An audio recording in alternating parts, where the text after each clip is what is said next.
Fala moçada, hoje o Conjuntura Live estreia o seu novo programa de entrevistas, o Conjuntura Entrevista. Fala com a gente!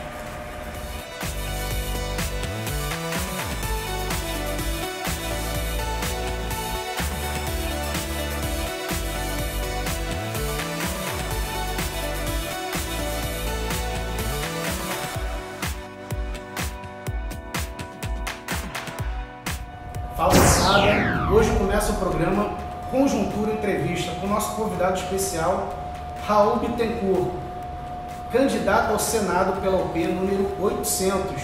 Raul, obrigado pela presença, boa sorte na campanha. Eu que lhe agradeço, Marcos, a oportunidade de estar aqui com você, companheiro de luta, de muitas lutas no movimento estudantil, nos movimentos sociais, e agradeço também aos seus ouvintes que estão nos assistindo agora, pela oportunidade de estar falando as propostas do poder popular e do socialismo. Opa, vamos lá, vamos começar agora, hein? Raul, fala sobre você. Quem é Raul Bittencourt? Então, quem é Raul Bittencourt? Essa é uma pergunta muito interessante, Marcos. Eu sou um militante do movimento social desde pequeno. Comecei no movimento estudantil, participei do Fora Collor, participei de quase todas as lutas da classe trabalhadora dos anos 90 até hoje.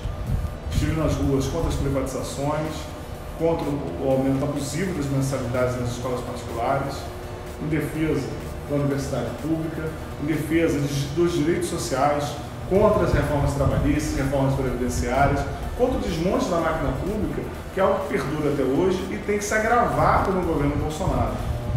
Eu sou formado em Direito, tenho 46 anos, sou especialista em Direito Público e Direito Tributário, sou mestre em Propriedade Intelectual. Hoje, desde 2006, na verdade, eu estou no INPI, no Instituto Nacional da Propriedade Industrial, que é uma autarquia federal que cuida do registro de marcas de produtos e patentes.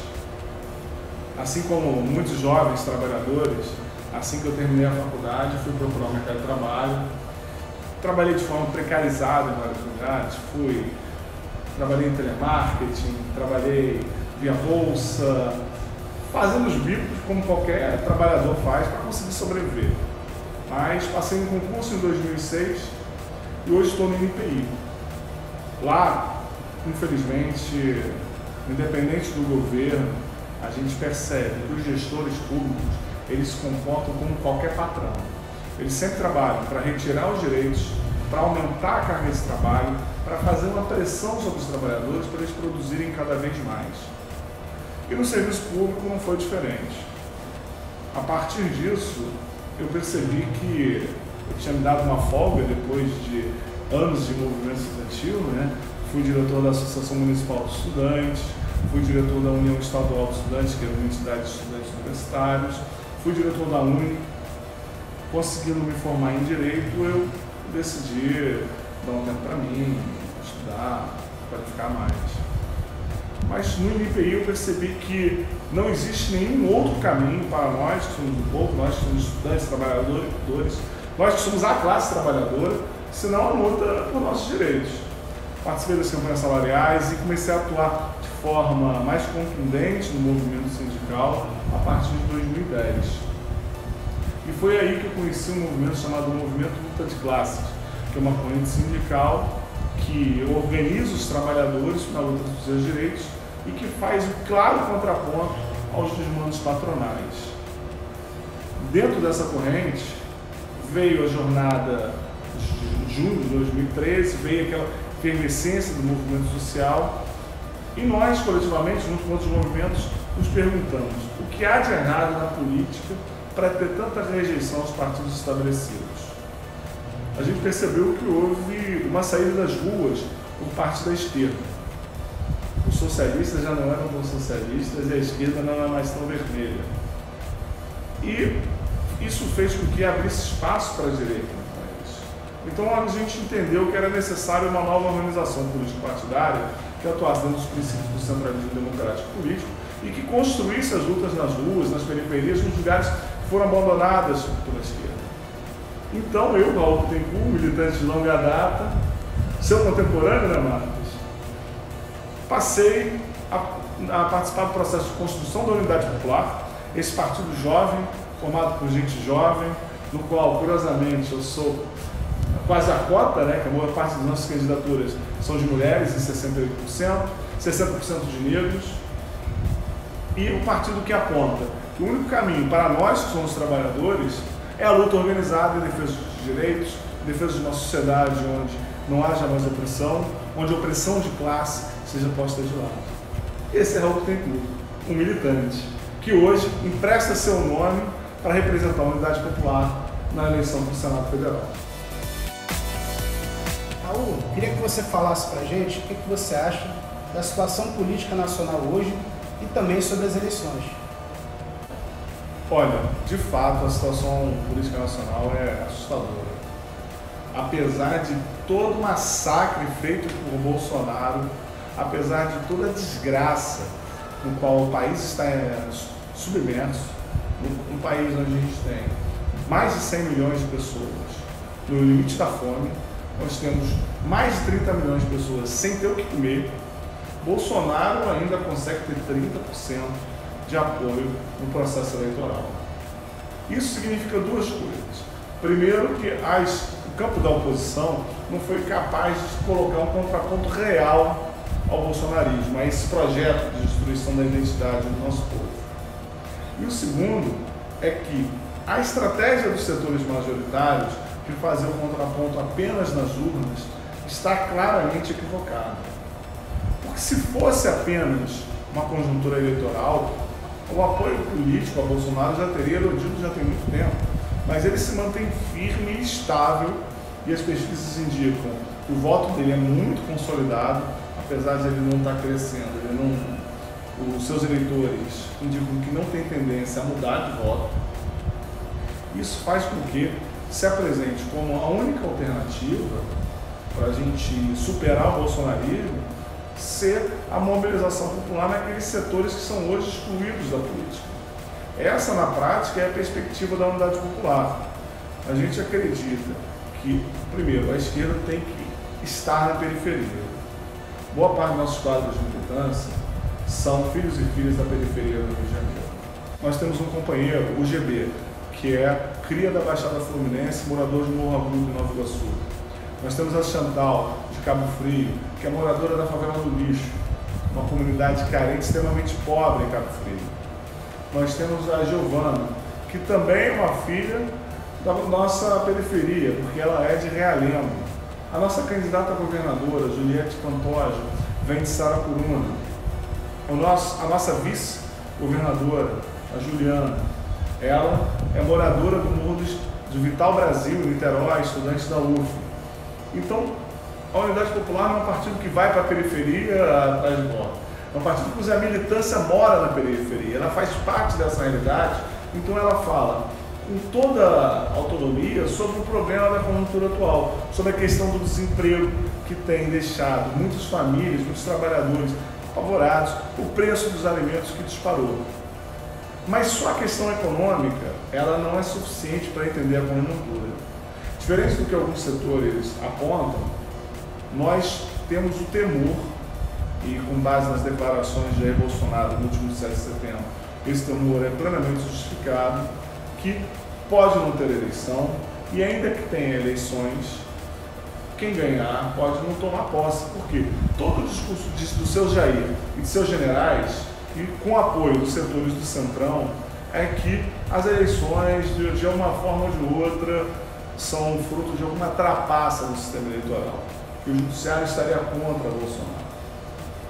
Esse discurso alimenta um sentimento golpista, um sentimento que ameaça a todo momento, e Bolsonaro tem uma base armada e extremamente mobilizada de militantes fascistas que apontam que um golpe de Estado seria a única solução para resolver os problemas do país, eliminando todos aqueles que discordam da política do bolsonarismo. 7 de setembro foi um dia muito preocupante para a boa parte da classe trabalhadora, para quem tem essa consciência do risco do crescimento do fascismo no Brasil. Felizmente, houve uma mobilização popular nas ruas e a mobilização dos fascistas, apesar de significativa, não teve o alcance nem a força ambicionada por Bolsonaro, que permite que ainda estejamos no calendário eleitoral. mas num calendário eleitoral que é marcado por despolitização. Alguém aqui que está me ouvindo acredita que vai chover picanha se um determinado candidato for eleito? Não. A gente sabe que existem compromissos políticos de vários desses candidatos por fazer uma reforma administrativa. Uma reforma que afeta o serviço público, afeta os trabalhadores e trabalhadoras que garantem o atendimento à educação, o atendimento à saúde pública, atendem às necessidades mais básicas da população. Se confirmar os prognósticos de uma reforma administrativa como é defendida pelo centro e pela direita, essa reforma vai limitar o acesso a direitos essenciais à população. E isso, meus amigos e amigas, é uma das bases do pensamento liberal. O Bolsonaro apresentou um projeto que significa a destruição do serviço público. Ainda que seja apresentado um outro projeto que apenas fragilize, é algo que vai prejudicar a vida do povo. Nós, da Unidade Popular, temos uma perspectiva diferente. Todas as reformas que nós defendemos que sejam feitas são para a retomada dos direitos que foram tirados dos seguidos governos liberais.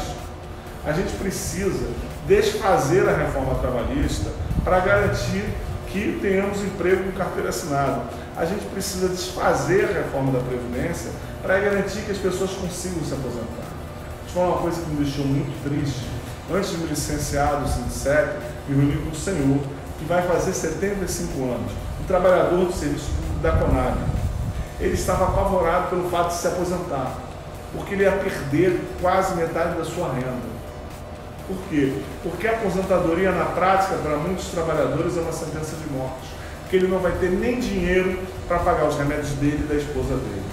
E é contra esse modelo de sistema previdenciário, esse modelo que explora o trabalhador ao máximo, que a Unidade Popular assim surge e apresenta como alternativa a construção do poder popular e o combate dioturno ao discurso fascista que permeia a nossa sociedade. Pois a gente só vai derrotar o fascismo nas ruas. A urna é apenas uma parte do processo, mas ela não é determinante para o processo histórico. Ok. Raul, o que você acha, qual a sua avaliação do governo Cláudio Castro e das eleições aqui no Rio de Janeiro? Marcos, o governo Cláudio Castro, ele tem um caráter essencialmente fascista. Ele utiliza uma política de chacinas na periferia, nas favelas cariocas, como um cartão de visita do que ele representa para o nosso Estado. Tem duas medidas do Cláudio Castro que são essenciais para compreender o que ele representa. A primeira foi a privatização da SEDAI. Ele vendeu uma empresa que é estratégica, que tem relação direta com o próprio direito à vida, né? Ninguém consegue sobreviver sem água. Ele entregou essa empresa para grupos empresariais que vão lucrar com isso e que já aumentaram consideravelmente o valor da tarifa de água da população. Isso, na prática, significa negar o acesso à água para quem precisa. Por quê? Com salários achatados e com um preço de serviços públicos crescente, as empresas privadas simplesmente vão cortar os serviços de quem não conseguir pagar. O segundo é o que ele fez com esse dinheiro. Ele não utilizou os recursos multibilionários da privatização da SEDAI para solucionar problemas claros no nosso Estado.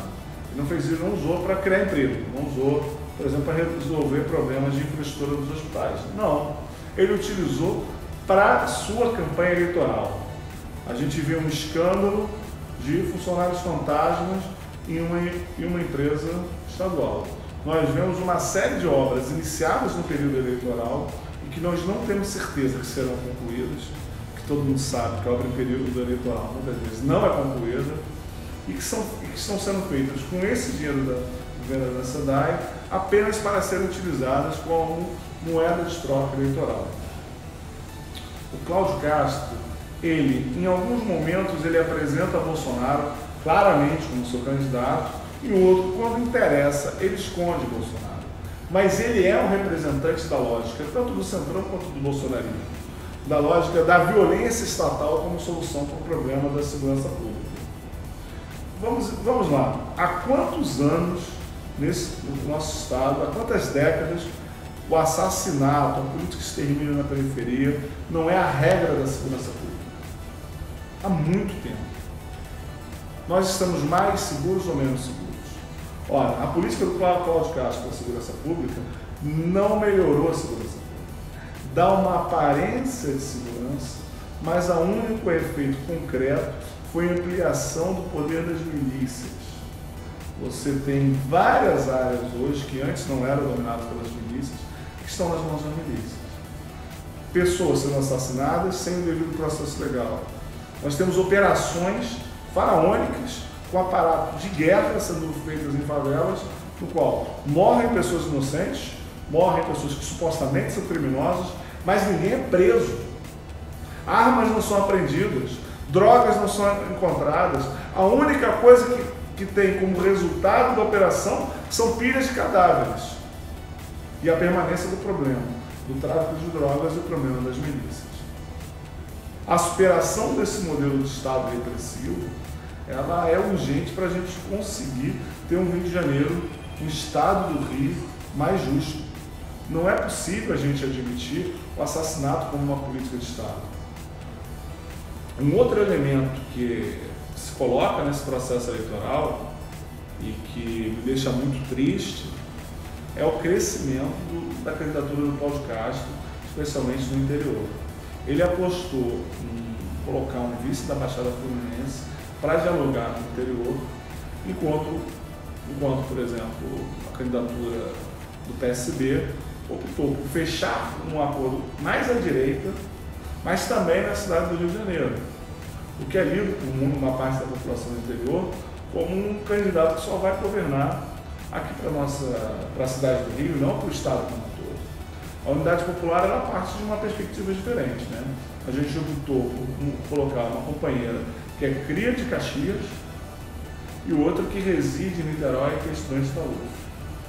Nossa plataforma, ela defende a interiorização das universidades, a articulação, por exemplo, com a UF, nos locais onde a UF está instalada, para auxiliar, por exemplo, tanto na construção das frentes de trabalho, com conhecimento técnico, quanto também na prestação de serviços públicos, contratando estudantes, através de mecanismos de bolsa, para eles prestarem serviços tanto nas escolas públicas quanto nos postos de saúde. Porque, infelizmente, a periferia do Rio, da cidade do Rio, e todo o interior, está abandonada há muito tempo. E qualquer lampejo de ação política, ainda que eleitoreira, como é feito por Cláudio Castro, tem sido visto por essas populações como um alento, como uma sinalização de algo positivo. Só que a gente sabe que o Cláudio Castro não tem compromisso com resolver o problema da Baixada Fluminense, com resolver o desemprego do interior, com a crise econômica que a gente tem no nosso estado. Ele, na prática, ele auxilia o processo de desindustrialização e de queda do valor do emprego no Rio de Janeiro na hora que ele apoia a política de privatizações de Bolsonaro, na hora que ele dá sinal verde para, por exemplo, privatizar a Petrobras. Se a Petrobras for privatizada, como defende o Bolsonaro para o próximo ano, o que vai acontecer com os empregos na região de Macaé, na região norte fluminense? Quantos postos de trabalho serão fechados? Agora com a Eletrobras, que era uma empresa sediada no nosso estado, ao ser vendida, muita gente já foi demitida. O governo federal está esvaziando o Rio e Cláudio Castro é conivente. Ou seja, o seu desemprego, o seu rebaixamento salarial faz parte da política de Bolsonaro e tem o apoio de Cláudio Castro.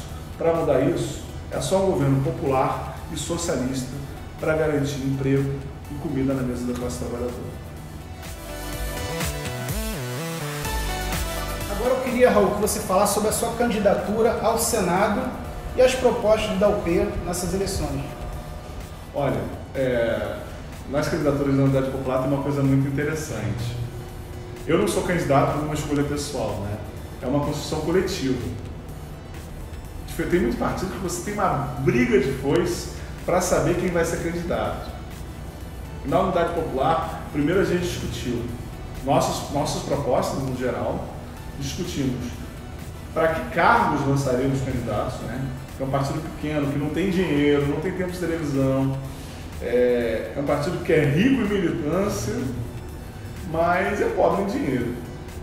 Isso fez com que a gente optasse por limitar o número de candidaturas que a gente está lançando nacionalmente. A gente avaliou que era importante o Senado, até porque a população não sabe o que faz o senador.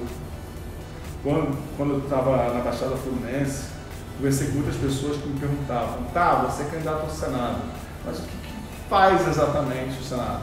É tipo um deputado? E a gente tem que explicar, por exemplo, que o Senado é majoritário, que o Senado não é proporcional. E dentro dessa construção, eu, enquanto candidato ao Senado, eu não estou representando a mim, pessoalmente, mas estou representando todo o nosso partido, estou representando nossos movimentos. As propostas que eu defendo são frutos de um acordo coletivo e não de uma decisão pessoal minha.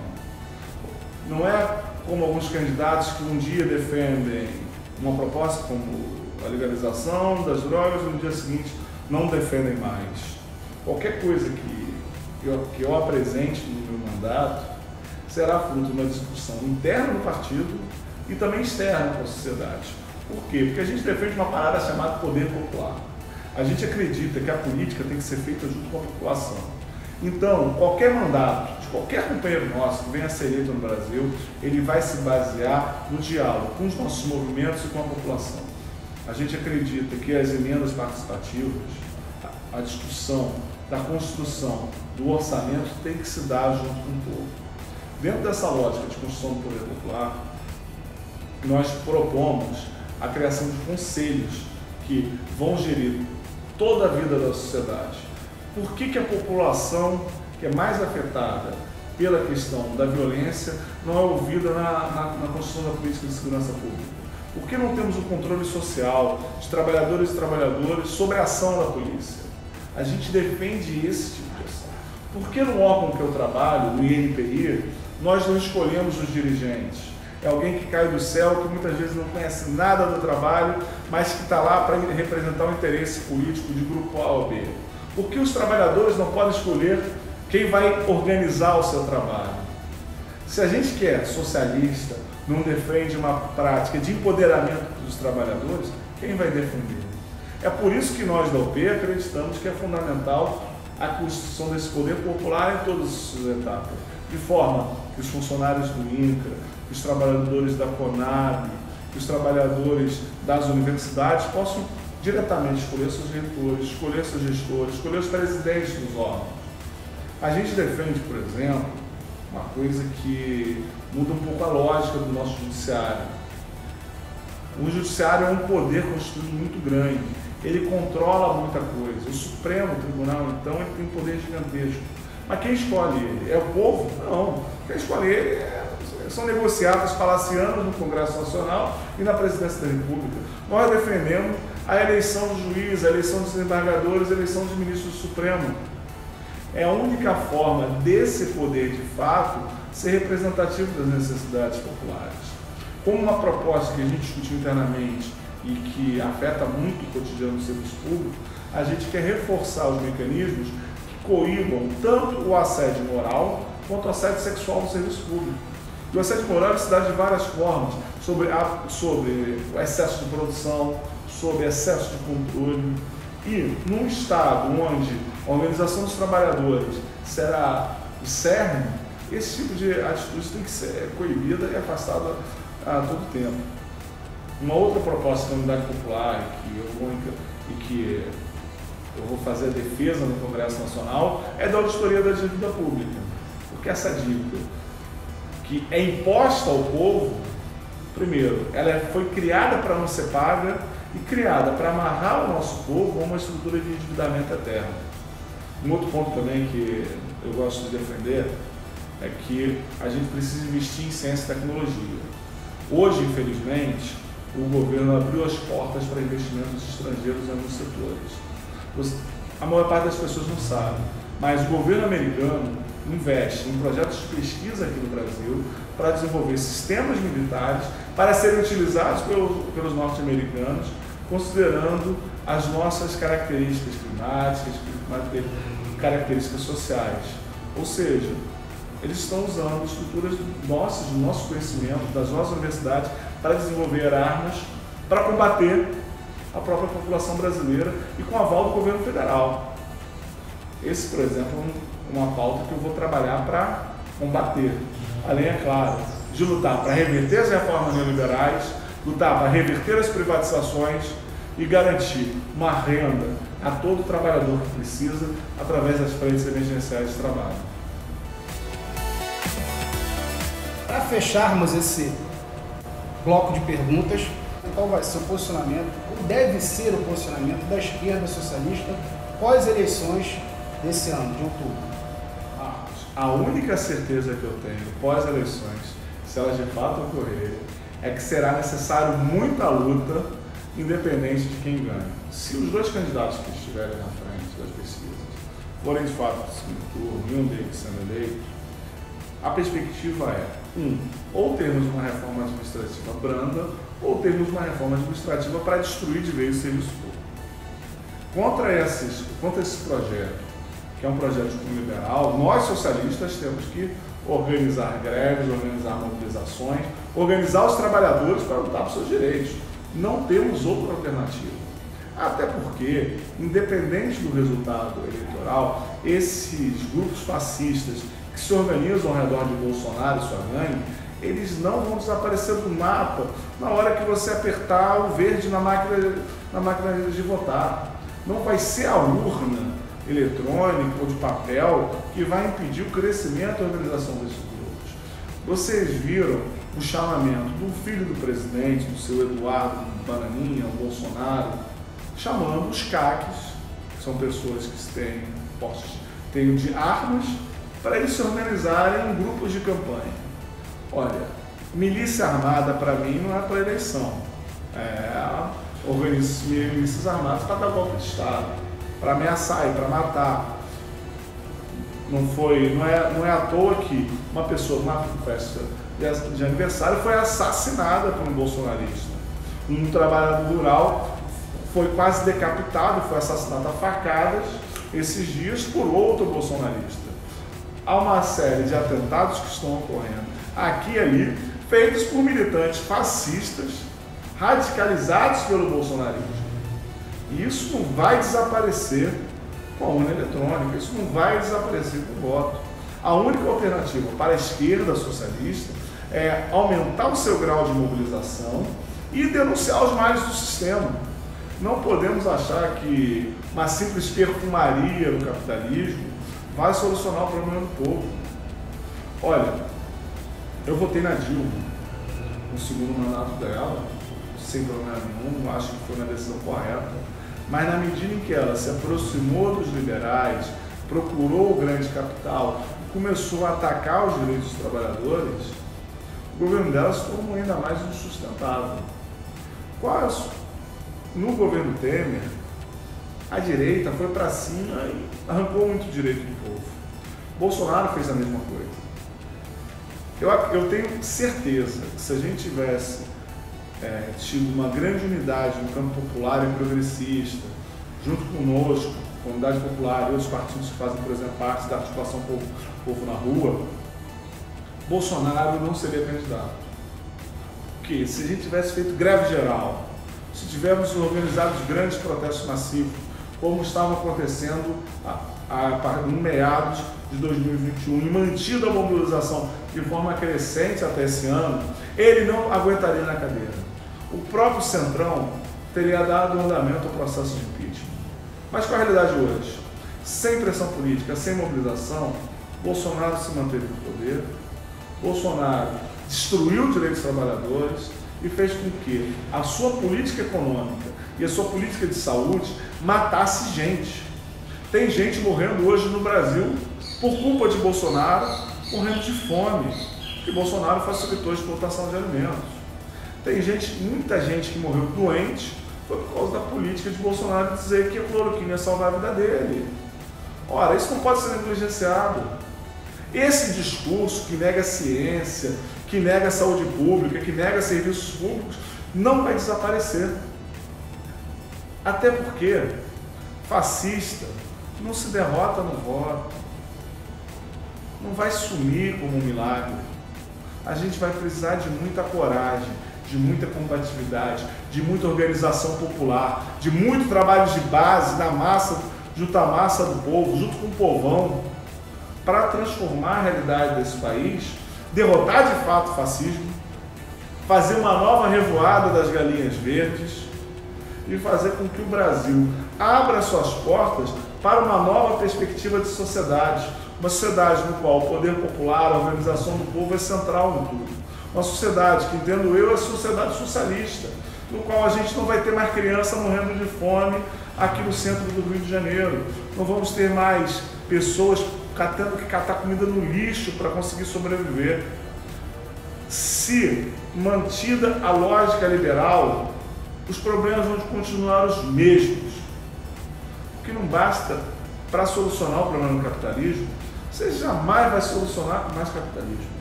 A única coisa para superar o capitalismo e fazer com que a população tenha seus direitos reconhecidos é o socialismo. E por isso, amigos e amigas, a construção do socialismo é a obrigação de qualquer setor da esquerda nesse pós-eleição. Até porque é a nossa obrigação histórica com a classe trabalhadora. Marcos, foi um prazer estar aqui com você, estar aqui com seus ouvintes, com seu público. É sempre bom estar aqui, porque é um espaço democrático, construído por trabalhadores, para a gente estar debatendo assuntos que a grande mídia jamais vai dar espaço. E por isso eu gostaria também de aproveitar esse momento para pedir que no dia 2 de outubro vote Raul 800 para senador, mas vote também nas candidaturas da Unidade Popular. Vote Juliette Pantoja 80 para governadora, vote em Leonardo Pérez 80 para presidente, vote 80 na legenda para deputado estadual, vote no nosso candidato a deputado estadual. Mas mais do que isso, venham conhecer e construir conosco a Unidade Popular. É um partido que se coloca na vanguarda das lutas contra o fascismo, em defesa dos direitos sociais, em defesa da classe trabalhadora e contra toda forma de opressão.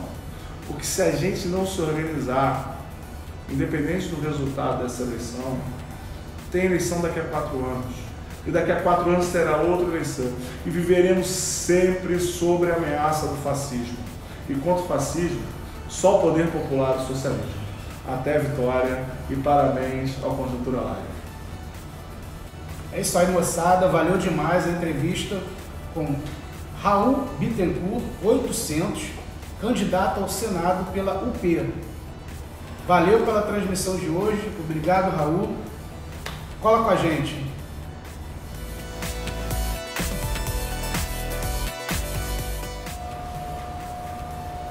A gente dá boas-vindas e tal, aí você fala, a gente corta e aí vai para as perguntas para a gente. Você vai falar alguma coisa? Eu vou agradecer. Fala, Muto. Show de bola.